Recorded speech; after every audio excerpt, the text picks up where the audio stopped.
Welcome to அஜி சமையல். இன்றைக்கி முட்டை சப்பாத்தி எப்படி செய்கிறதுன்னு பார்க்கலாமா? வாங்க செய்யலாம். அடுப்பு பற்ற வச்சு கடாய் வச்சுக்கோங்க. ஒரு டேபிள் ஸ்பூன் அளவு எண்ணெய் ஊற்றிக்கிட்டு நல்லா எண்ணெய் காஞ்சதுக்கப்புறம் பச்சை மிளகாய் போடுங்க. அப்புறம் ஒரு வெங்காயம் நீளமாக வெட்டி வச்சு அதையும் போட்டு நல்லா வதக்கிக்கோங்க. அதுக்கப்புறம் ஒரு தக்காளி குட்டி குட்டியாக வெட்டி வச்சதை போட்டு அதையும் நல்லா வதக்கிக்கோங்க. ரெண்டும் ஓரளவு வதங்கினதுக்கப்புறம்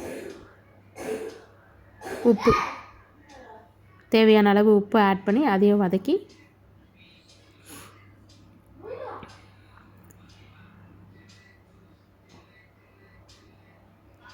அது வதங்கினதுக்கப்புறம் மஞ்சள் தூள்,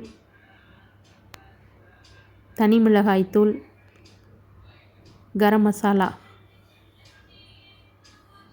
போட்டு நல்லா வதக்கிக்கோங்க.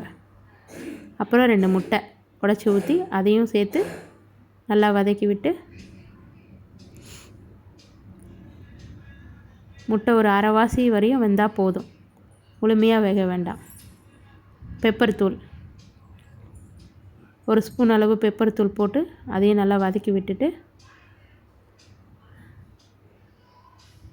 நம்ம வெட்டி வச்சுருந்த சப்பாத்தி ஏன் இந்த கலரில் இருக்குன்னா இது மல்டிகிரெயின் சப்பாத்தி, அதனால் இந்த கலரில் இருக்குது. அதையும் போட்டு நல்லா வதக்கி விட்டுடுங்க.